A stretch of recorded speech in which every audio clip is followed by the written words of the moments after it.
few old feathers left, Basil. Just a few old sun-bleached feathers. Lots of nice new ones. Ninja.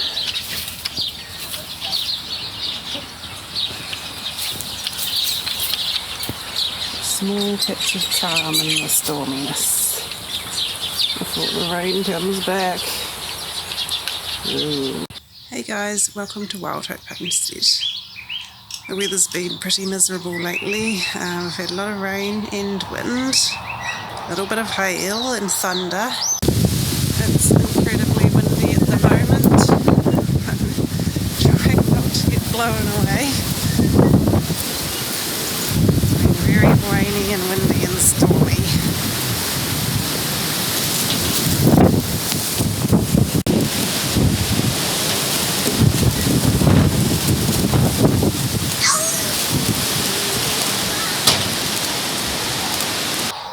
Today's been better, more settled, but still cloudy and a bit drizzly, so we haven't been able to get much done outside yet, but we've got plenty of things to keep us busy inside. Anyway, I've started the rounds of cleaning the windows, which is not one of my favourite jobs to do, but it's a necessary thing that hasn't been done for a while. And we've got the chicks to look after and watch as well. They seem to be doing well. Lots of little fluffies, and they're very cute. Angus has been having great fun watching them. And now we just need to separate them into 2 brooder boxes so that they have enough space and especially enough heat under the heat plates. Oh, they're starting to get more frisky. They come out when I do this. Yeah, whoa.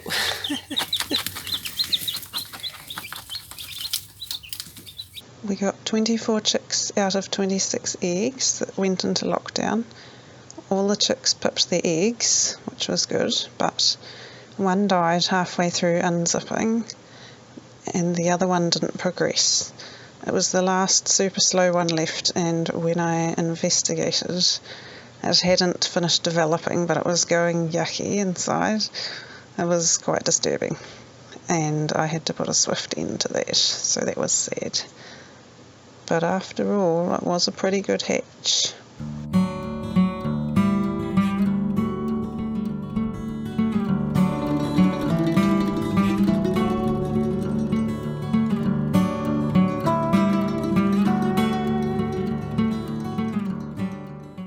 So I'm going to get the other brooder box set up for them now.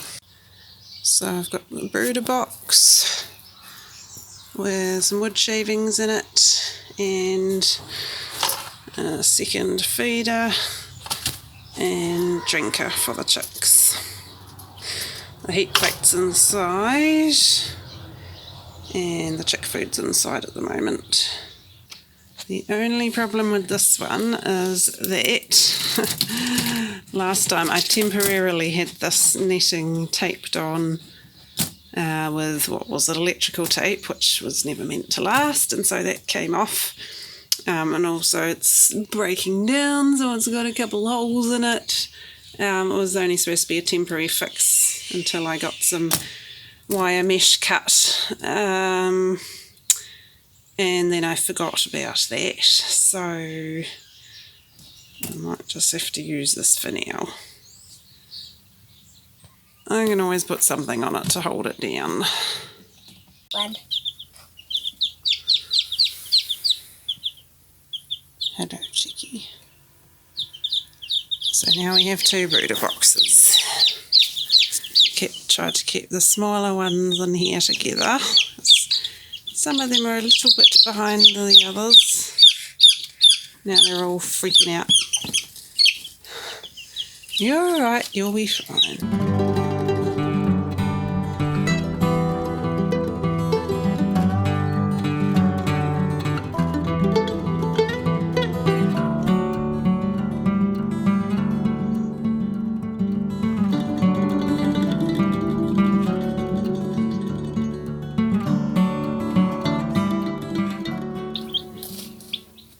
You guys are looking very round. round little fluff balls. They're getting some of their little tiny wing feathers in already. We'll be able to start telling which ones are girls soon. Here's And the smaller first ones. little chickie.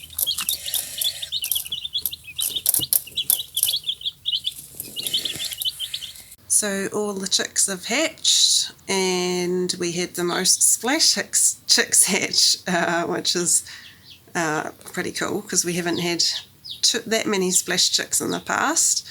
This is the first time that I've hatched from a splash pullet or hen, so she had quite a few splash ones and the blue one had a couple as well.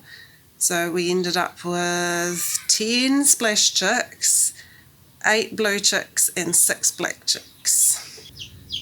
Sorry about the helicopter noise in the background. There's a helicopter spreading fertiliser on paddocks, which is disturbing in many ways, but anyway.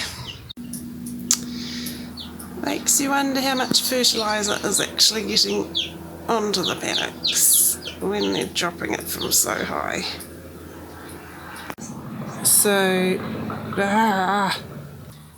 So this is a quick look at my Australorp colour chart that I made.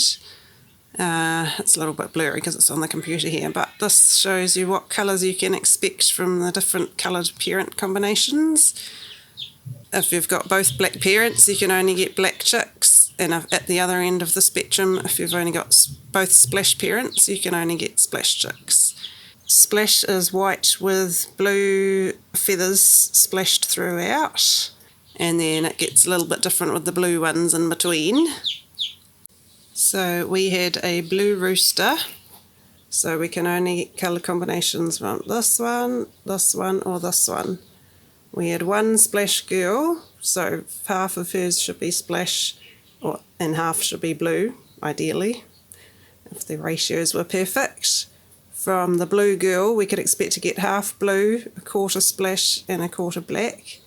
And from the 2 black girls, although one wasn't laying many, half blue and half black offspring. Most Australorps are black, and if you only have black ones, you can only get black ones. So black ones are easier to breed because you don't have to worry about kind of poor colouring with the blues. They're the trickiest ones to get nice colouring in. So black is easier just to get ones with black feathers. And splash chickens are, well, because they're mostly white, they're more likely to get picked off by predators. So black is naturally a better colour, especially in, I guess, in other countries or places where there is a lot of predator pressure. They're easier to keep alive. So also the splash colour isn't recognised by some poultry clubs and at shows and things.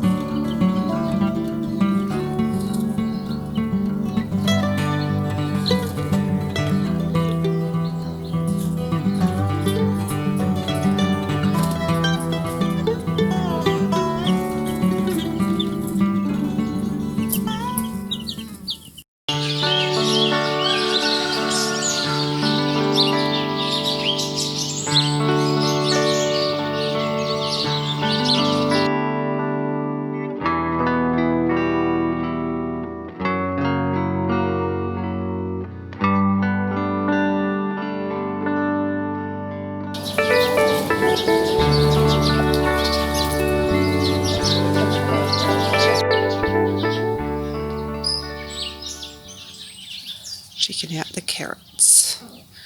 The weather's finally decent enough. It's still cloudy, but it's not raining or windy, which is nice. The Egyptian walking onions are coming up. I also found 3 koala rocks in your garden. Did you? 3 little koala rocks.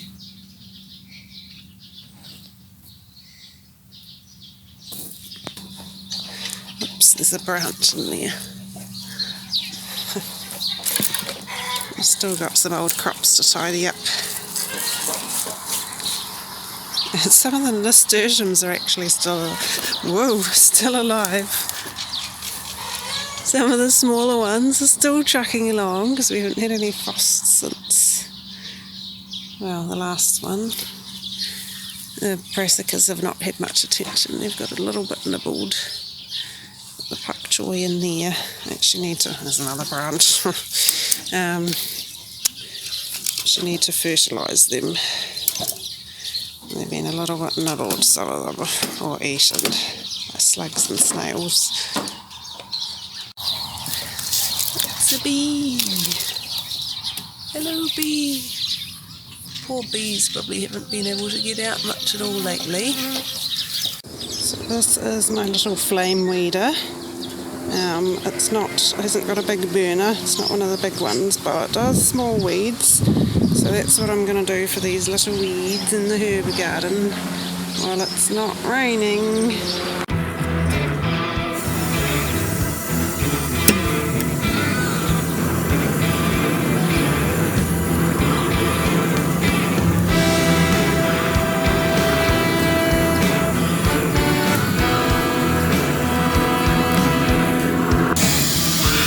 I was wondering why it wasn't working very well. It was going very slow. It's because the gas canister, even though it had some left, it was still too low. So now that I've changed to a new one,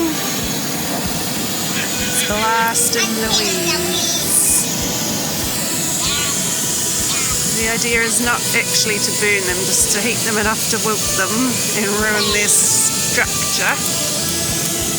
And I'll be able to tell tomorrow or in the coming days how many I got. It takes them a while to die sometimes.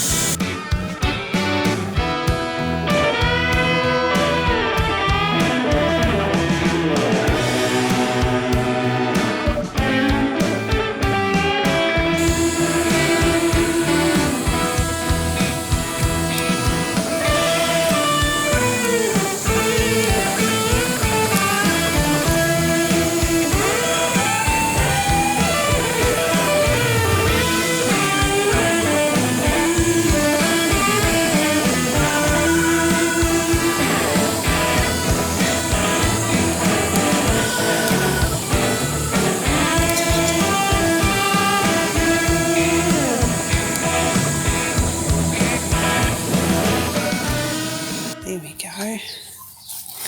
Oh, she's off.